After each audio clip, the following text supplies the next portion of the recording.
This is the London Fintech Podcast, brought to you by your host, Mike Ballerman, bridging the worlds of suits and t-shirts, of finance and technology, bringing you insights, stories, and inspiration from the golden age of opportunity and innovation happening in London right now.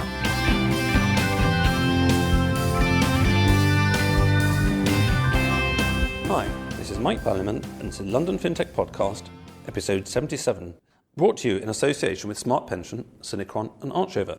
And I'm delighted to be joined today by Mark Beeston, Managing Partner and Founder of Fintech VCs Illuminate Financial.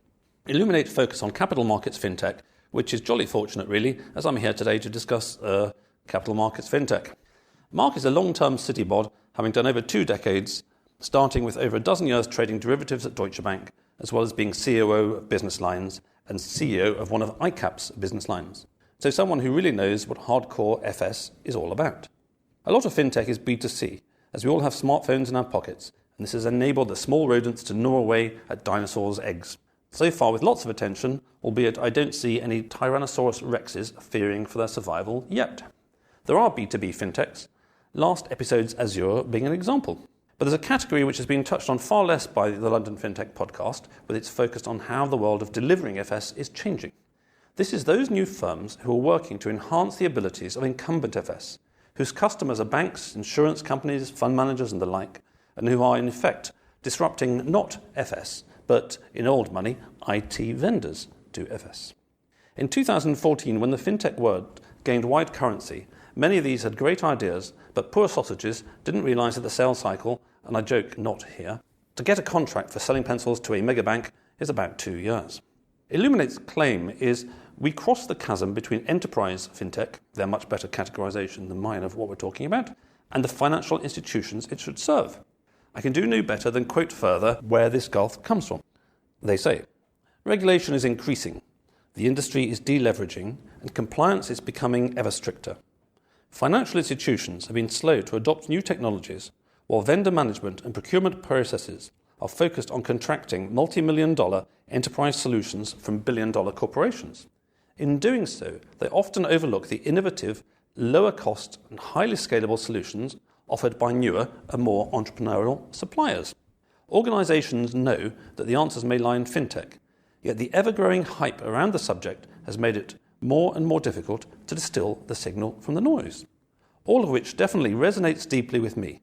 My main challenge in fintech is cutting through all the bullshit to find out what is really happening, and it's this essential link that I bring to my consultancy clients. Plenty to talk about, so let's get on with the show. Hi Mark, thanks for joining me today. Hi Mike, thank you very much for having me.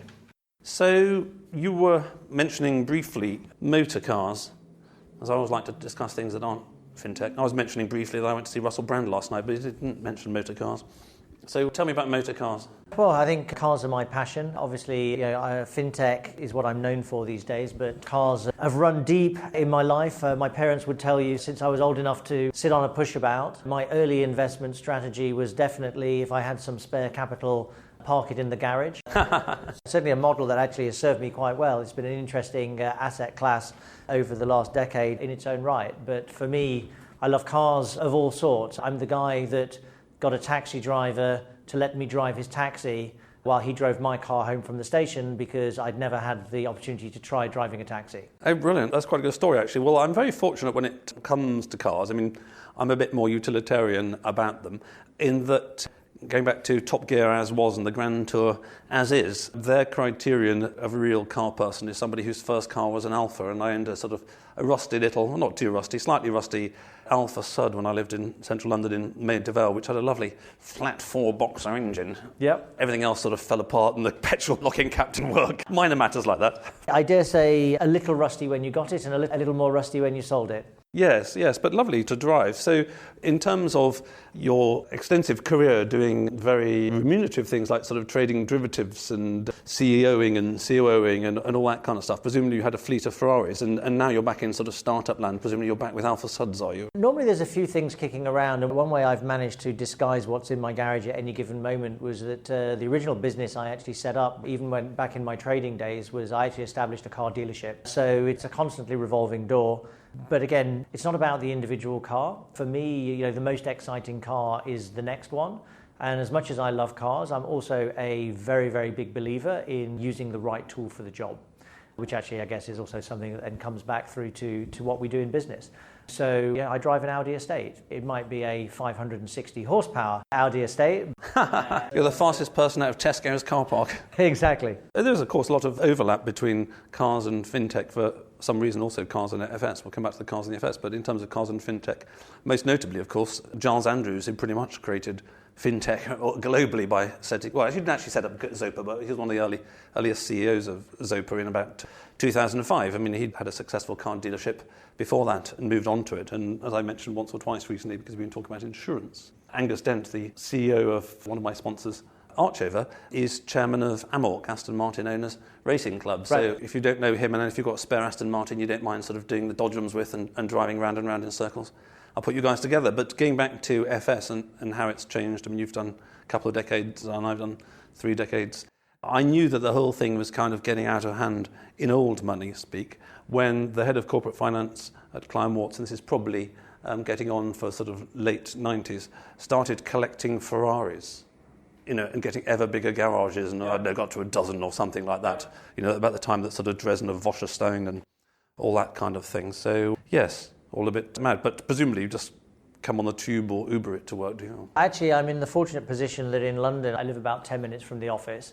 Unfortunately, that's a 6-minute increase on where our first office was, so it's all moving in the wrong direction. But again, back to the point about using the right tool for the job. I came in from St Pancras this morning on the tube because if you want to get across London, that's the way you do it. Indeed. So connecting FS and earning the money for your little hobby and fintech at the moment. So I mentioned sort of briefly the career journey. I mean, just as sort of an individual, but also professionally, what kind of things leap to the front of your mind that you sort of took away from having done those 20 years? I think the journey is something that you kind of look back on. And I'm not a millennial who's planning my journey every 3 months at a time. So you get 20 or 25 years into it, in my case, and you look back behind you, and it's only then that you can kind of see, I've been on a journey. The real aha moment for me was 2005 when, as a result of the derivatives documentation crisis that blew up at that time, I chose to leave Deutsche on sabbatical, join the exco of Creditex, and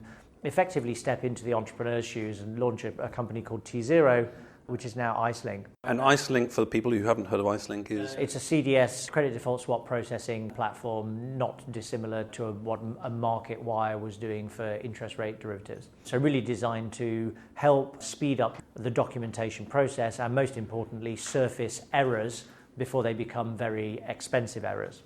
The aha moment in that, for me, was this sudden realization from the entrepreneurial side of the fence. My goodness, was it really this difficult to sell me something that I desperately needed when I was that guy at the bank? And of course, the answer to that was yes, it was. And sadly, that's kind of the gift that keeps on giving in terms of self-realization. Yes. I went to India in 1998 and I set up basically a fintech of this nature, a Capital Markets Fintech. I created a strategic management tool, which I sold to the likes of David Robbins, the CEO of ING Bearings and Flemings and Abbey National Treasury and all that kind of thing. So I found out myself the sales B2B journey about selling to large firms. And when I left, there were, over a dozen merchant banks in London. And I literally wrote down the list. Yes. And I went around them one by one. And the scale and size of those organisations and basically the modus operandi in those days was that actually I could meet a CEO like you, and I'd say, look, this is what it does, da-da-da-da-da, and you'd say that's a load of rubbish, bugger off and never come back again, or you'd say, that's really interesting, or you'd say, well, I'm not quite sure, that's another chat, and actually you could get to a decision process fairly soon. And I remember being immensely frustrated that back in those days, from a CEO saying yes to actually getting the ink on the paper was like a 3 to 6 months process, but now that's sort of far faster than when you're dealing with organisations that have got vast organograms and all around the world. So the pain you're identifying is very real. I just wonder whether anybody in this space could possibly be in it unless they've got some sort of kind of masochism or they were sort of terribly bad in a previous life, because it can be a very arduous journey to have something that's wonderful and then spend 2 or 3 years trying to sell it into a large organisation. Now, of course, one of the things that you do at Illuminate is try and oil that mechanism and make it sort of smoother, but there must be a bit of masochism in it, mustn't there? I think, as with most things in life, if you know what you're getting into, then you're making that choice. This is a land of opportunity. The things that make these organizations difficult to sell to, whether that's lack of clarity of who the ultimate decision maker is, or increasingly in these risk-averse times, lack of clarity over how broadly the decision has to be syndicated, through to potentially hugely painful procurement processes even once a decision has been made. This is well documented. You shouldn't be going into it as an entrepreneur if you're not prepared for that journey. The flip side of that journey is that it makes your product ultimately potentially quite sticky and thus ultimately potentially quite valuable. Yes, I mean, I think, the squaring the circle there is a lot of what I'm talking about is 2014. In 2014, I did lots of sort of free mentoring and all this kind of thing, just being a sort of generally nice and helpful guy. And I met a whole bunch of folks who were in the fintech, in the capital markets fintech end of the spectrum, and I gave them lots of useful advice, which they sort of mostly didn't follow, which is what happens when you give people free advice. And, I watched them over the next sort of year, 18 months struggle and crash precisely for those reasons. Yes. Whereas now, fast forwarding in 2017, anybody who's going to enter this B2B space serving incumbents in FS will have heard on the grapevine that it ain't easy, and we'll come on to Illuminate in a minute, and firms like yours facilitate the journey. So I get the point about the stickiness, and I'm just wondering in terms of not painting everybody with the same brush. I mean, it's very easy to use a category like FS incumbents, yes, and imply that there's sort of like a circle and they all fit in that circle, but actually there's sort of multi-dimensional spectra here. And taking the example of a couple of podcasts ago, Munich Re, they're a vast reinsurer with a sort of gazillion dollars of capital behind them, but they've chosen to go down the route of setting up a specific, shall we say, docking port. Yep. To interface between sort of mega cos and reinsurers about as sort of hardcore as it can possibly get, and those people who, if they've actually got to wait 2 years to make the first sale, will probably sort of die of hunger in the meantime. Yes. So if you look within FS, one of the things that's actually changing, even if every innovative, disruptive, or the funny words like that, fintech disappeared overnight, one of the things that is changing is that some incumbents are adapting themselves one way or another, yes, faster than other incumbents, yes, changing the competitive landscape within incumbents. So from your perspective, let's say I resurrect my Stratos project and I come to you and I say, oh, look, I'm doing the podcast, but also I'm flogging this again. And, you'll have a sort of list of people that, well, no, don't go and see those. Yes. And you'll have a list of people who do. So just looking at the incumbents and how FS are changing and how some of those are making themselves more amenable, what do you think the key things are there? I think the single biggest thing is that it's cultural. There's an awful lot of lip service paid to innovation and the adoption of innovation, the engagement with innovation. And I strongly believe that a huge amount of the industry rhetoric around that is incorrect. There is a 3-stage process here: innovate, validate, adopt. At Illuminate, we've seen nearly 1,200 companies in the 3 years since we started the firm, and that is 1,200 companies that are only at the Series A or late seed capital markets fintech. So that's a niche within a niche. That, to me, demonstrates that there's more innovation out there than ever before. And of course, there are reasons for that, which we could go into. So the innovation is not the issue. The validation of that innovation is the issue. And validation, just to be clear here. That is making sure that people in your organization, whether you're a tier 1 bank, tier 2, tier 3, whether you're a large asset manager, insurance company, a hedge fund of any size, that people in your organization are encouraged, maybe even evaluated, on their receptivity to looking at new things and having an opinion on it. If you gave me the job as head of innovation of any major financial institution tomorrow, I would send out an email to anybody director level and above and say, spend 40 minutes a week evaluating new solutions that are relevant to your space. Send your thoughts to validate@megabank.com, and then we'll work out how to engage with it from there. What's actually happening, of course, is lots of fintech innovation labs, often in remote locations, miles away from the business. Some of those are more engaged than others. Some of them are completely empty. You've got the West Coast corporate tourism. Let's go over there and see what innovation looks like. And they come away with superficial cultural characteristics like sort of, I don't know, not wearing suits, having ping pong tables and beanbags, which Correct. you can do innovation with that, or wearing a bleeding suit and tie. That's 100% right. And I think it's really important to remember that, the culture that drives a SpaceX, Elon Musk wants to go to Mars. It's that simple. You've got a founder with a vision, everybody else better get along for the ride. You cannot hope to replicate that culture in a 300-year-old financial institution that is being stewarded by its 28th CEO that in this day and age is going to have an average tenure of 4 to 6 years if he or she is lucky. It is a very different game. And it's also important to recognize that actually within capital markets, within financial services, the product's money. There's actually been an immense amount of innovation around the product. Yes. There's been too much innovation. That's a separate subject for another podcast, Mike. But I think the question here is how we actually validate the enablers that actually support that product. So whether that's a pre-trade market discovery, whether that's a point-of-trade execution venue, whether that's post-trade processing, the compliance angles, trade surveillance, et cetera, et cetera. Validate those. If you don't validate those potential solutions, you don't get adoption.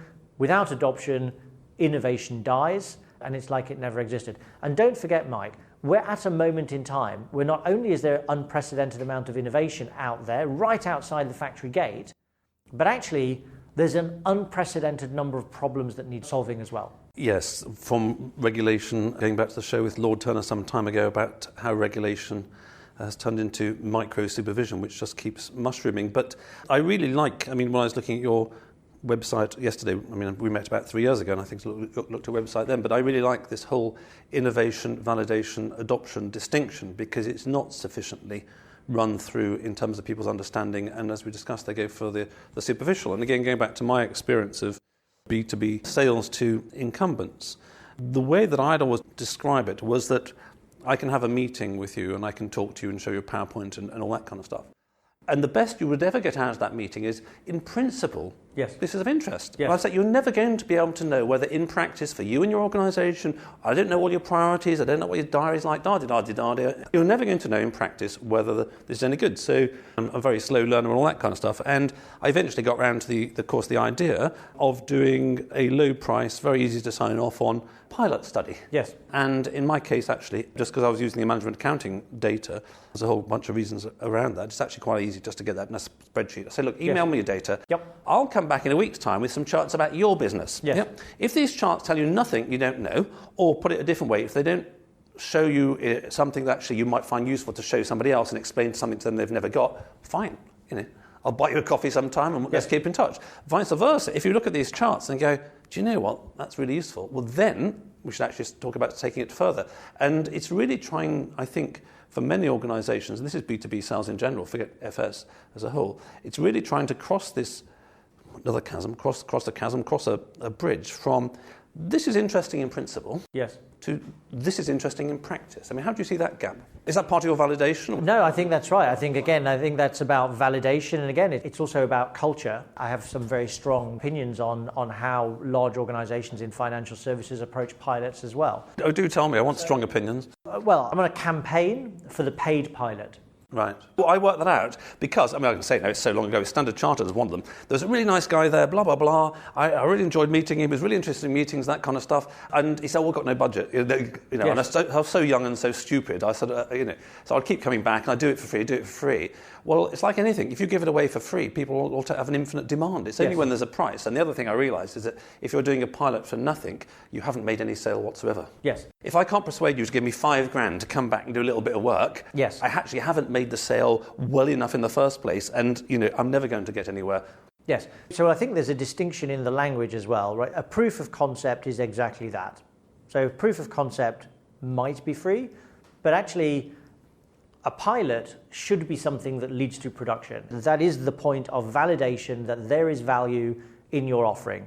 Now, the large organizations that effectively should be commissioning those need to genuinely believe their own rhetoric in terms of, yes, we want to fire things up and fail fast, which is one of the cultural learnings cultural learnings of all this West Coast corporate tourism. Whereas in large mega-cos of any sector in the entire world, you find almost nobody who wants to fail at all, let alone fail fast. And that's the cultural problem. The other thing that those large companies tend to do is they tend to say to the small entrepreneur, you should do this for free, not because we don't value it, but because we're giving you the benefit of our IP and that's going to make you have a better product. And that is true.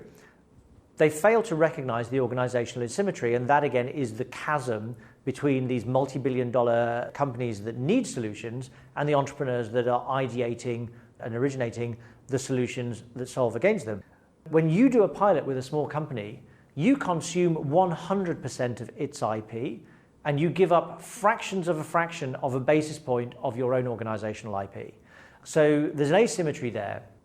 To your point around the relative value and the fee, fees and revenue to small companies are worth more than the actual money. You can take the fact that you had a paid pilot to an investor and say, look, this is demonstrable traction, this is revenue. Yes, it's not massive, but we're coming out of the box. Now is the time. Get on board. Give us capital. Help us grow. You can't take an unpaid POC with anything like the same credibility for the same reasons that you outlined. So in fact, whether it's £10,000, $10,000, £20,000, £100,000, the quantum is almost less important than the fact that there is some demonstrable money and engagement on the table.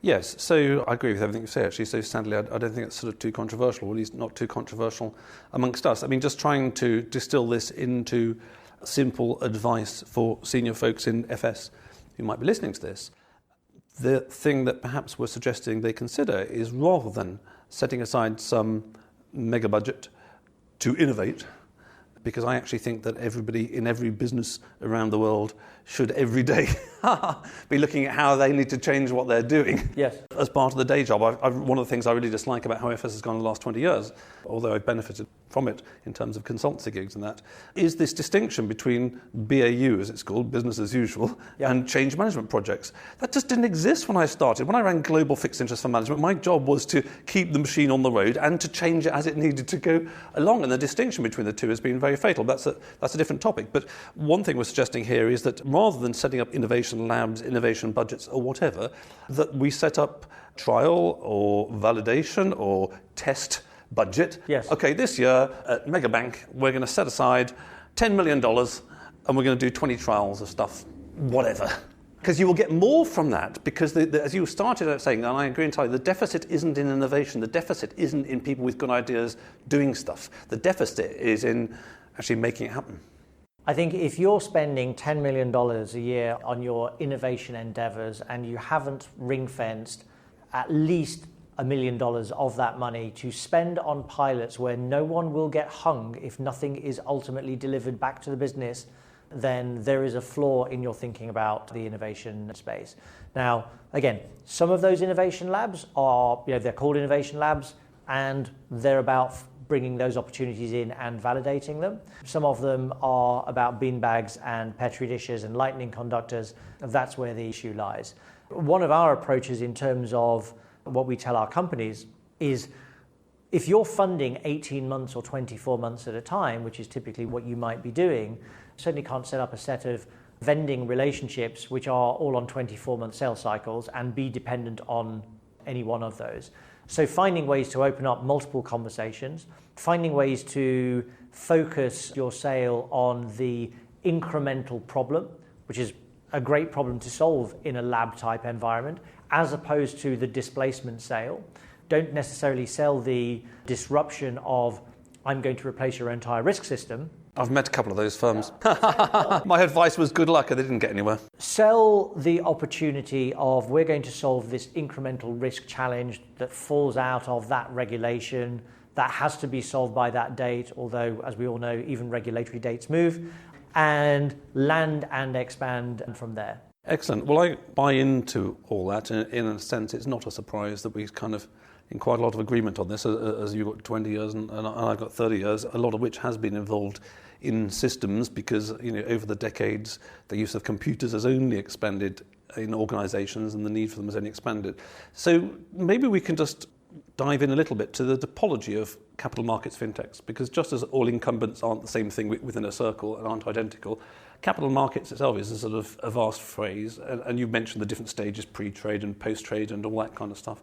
How do you see it from where you're standing breaking down into, I don't know, does it make sense to say a subset of capital markets fintech is regulatory, or is that everything regulatory driven for the reasons you say at the moment? I mean, regtech is the new buzzword. I think regtech is clearly a subset of fintech in the same way that capital markets is a subset of fintech as well. When I talk about capital markets fintech, I'm talking about two separate things. One is clear capital markets tech, right? If you're a collateral management platform like Cloud Margin, you're not in the business of servicing supermarkets unless they've got derivatives that are collateralized. There are applications of tech, Duco in the reconciliation space. Reconciliation is clearly generic commerce tech. The reason that we would define a Duco as a capital markets fintech is because capital markets is the market that are actually going after. So there's a nuance there. Then, of course, we bring regtech into it. Well, Cloud Margin is regtech because it's addressing the variation margin challenges that people are about to have under EMIR and other legislation. Duco could also be argued to be regtech or applicable against regtech because of addressing MiFID II transaction reconciliation, amongst others. I think you can actually make an argument for regtech being as large a subsector as you like. Yes, this is a problem with using it as a buzzword because it can be everything at the moment. But we tag every portfolio company that comes in on multiple vectors. Which business unit do you support? What business function do you support? What's your regulatory driver if there is one?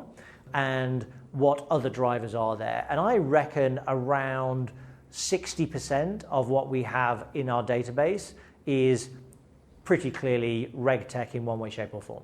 I see. That's an interesting interpretation of the phrase. I was called recently by Newsweek, actually, and I'd given them some advice in the past about an AI conference, breaking all my rules in the book by doing it sort of unpaid anyway. They were so happy with their advice for free, they called me for some more free advice, at which point I pointed out, well, maybe I shouldn't keep giving it for free. But they were asking about regtech, and I'd kind of taken a narrower interpretation of the phrase at the time, and I said, well, there's a massive potential, but it's really hard to name a firm, for example, that will make a massive dent on the 4,500 compliance officers that HSBC needs in London.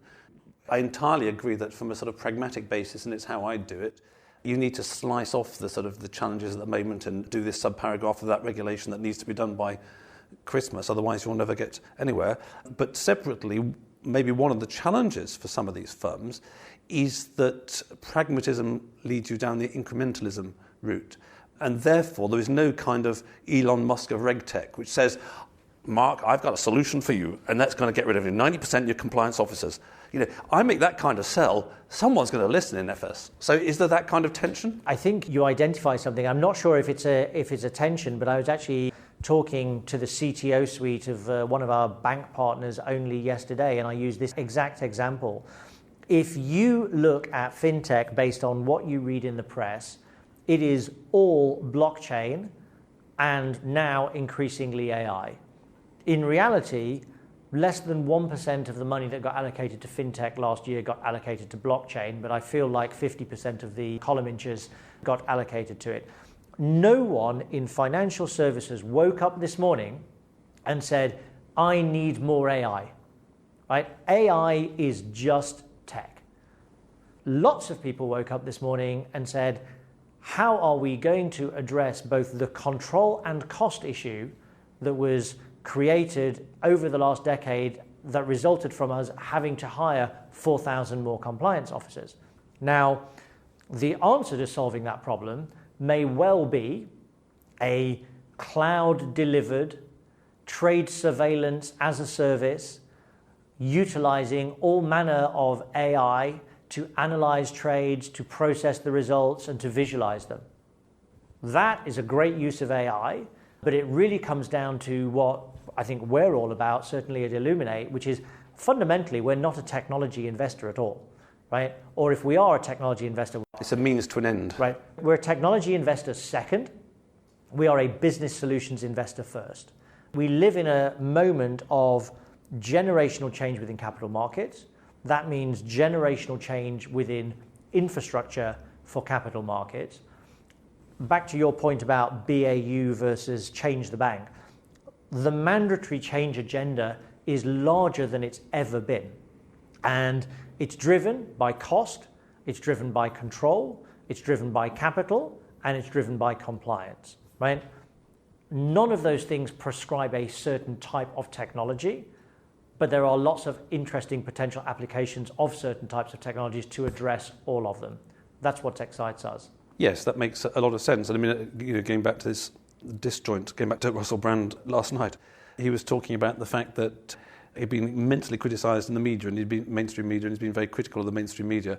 And then he said, funnily enough, he said, I find it's really hard to get a job in media. He said, I'm starting to see how this works. Yeah. So I'm not quite sure why the media does what the media does, but in terms of the tech side of it, well, actually, I do know what the media does. What the media does, it's selling column inches and adverts. But the kind of tech focus you're talking about is supply push. There are these technologies floating around in search of a killer use case, but it hasn't existed. Whereas the demand pull side is precisely what you say. Look, I've got this headache.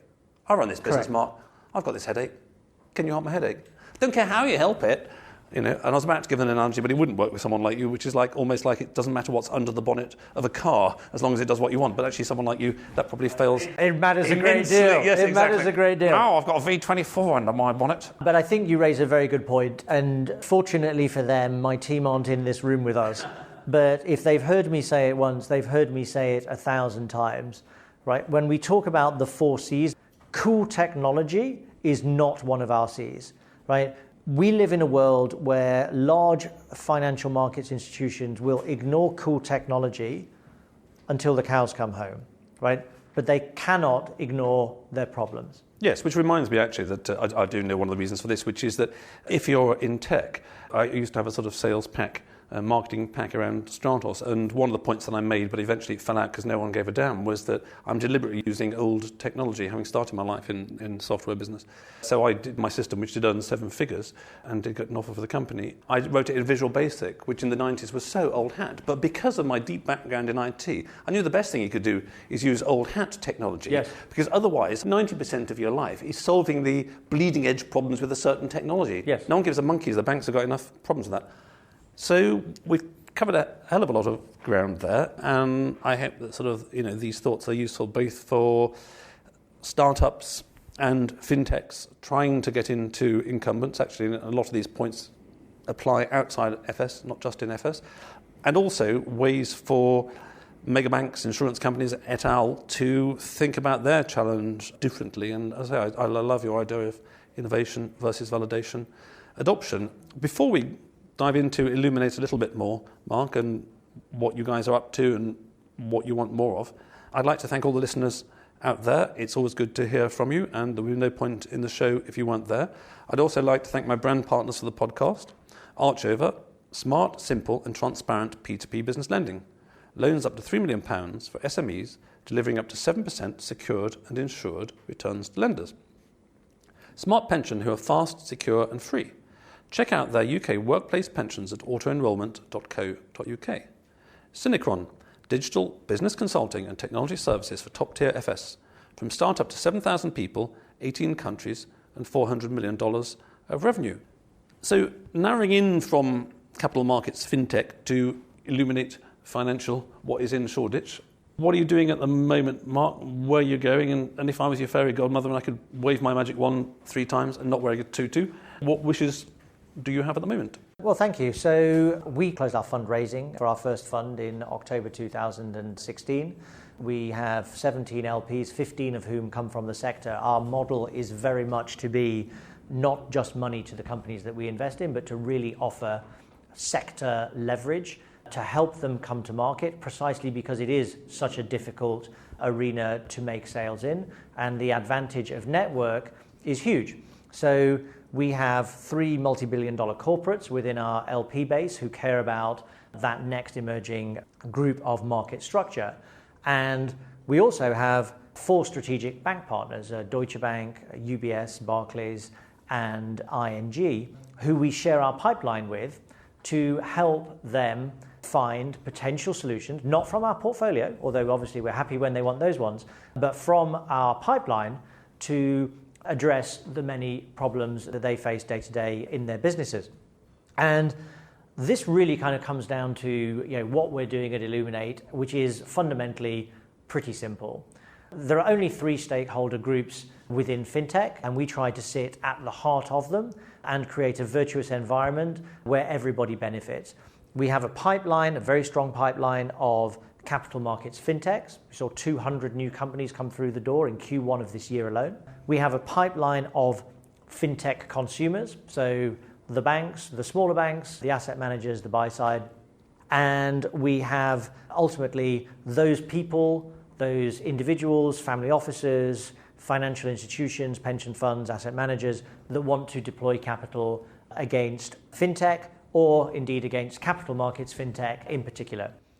We sit at the heart of that ecosystem, connecting the dots in a way that is more than just money and governance, delivering value to all of our stakeholders, interestingly, including the pipeline of fintechs. A company can come to Illuminate and get connectivity to our investors or connectivity to our strategic bank partners or our partners on the asset management and buy side without us ever actually investing a dollar. That then feeds back to us because, of course, they then go back to their WeWork spaces and say, hey, we met somebody that not only understands Dodd-Frank, but actually connected us to this bank as well. So it's a virtuous environment.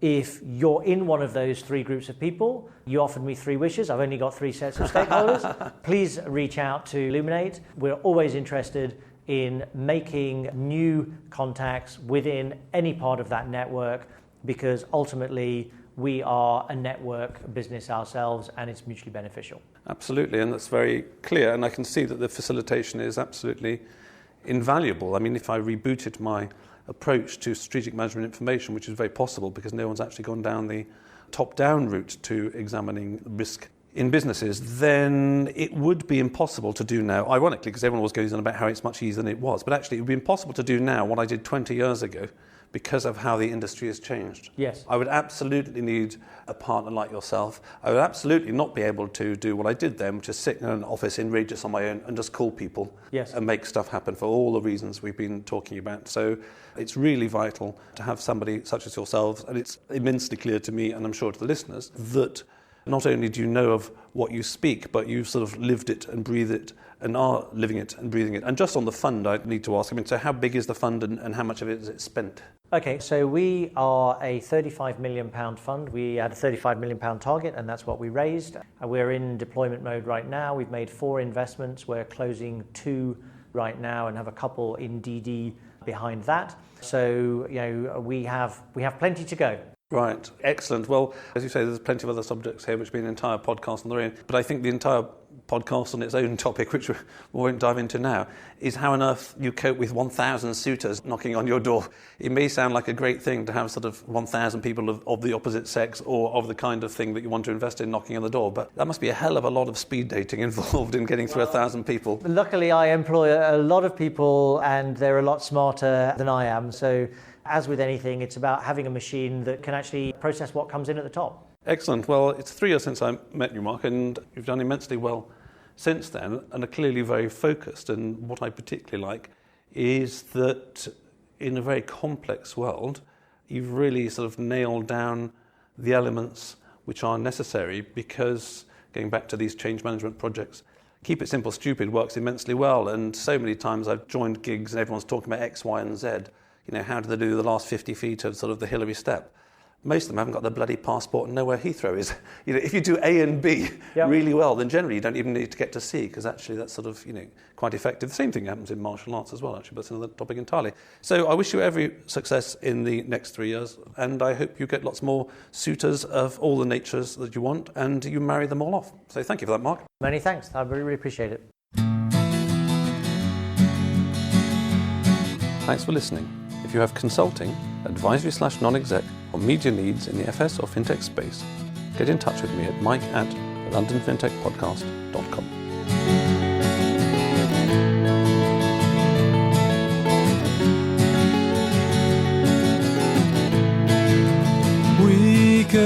sit in a bender all day, watching the firelight dance, watching the firelight dance.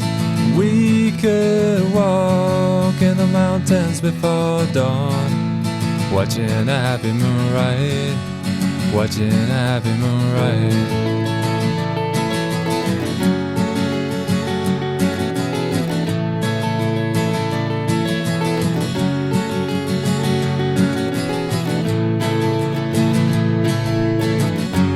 Come away from the city, with the tarmac so dead and the people so sad.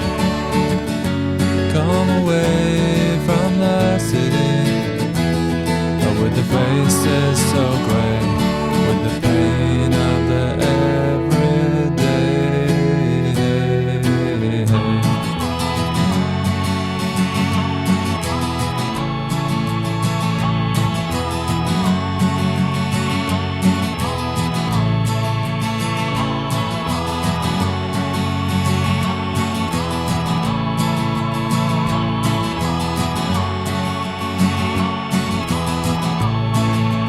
We are wild like the mountains and the trees. Can you see what I mean? Can you see what I mean? We fit in between the earth and the sky. Kiss the city goodbye, wave the city goodbye, wave the city goodbye. The city goodbye. Watch the firelight dance with me, watch the firelight dance with me, watch the firelight dance with me, watch the firelight dance with me, watch the firelight dance with me, watch the firelight dance with me, watch the firelight dance with me, watch the firelight dance.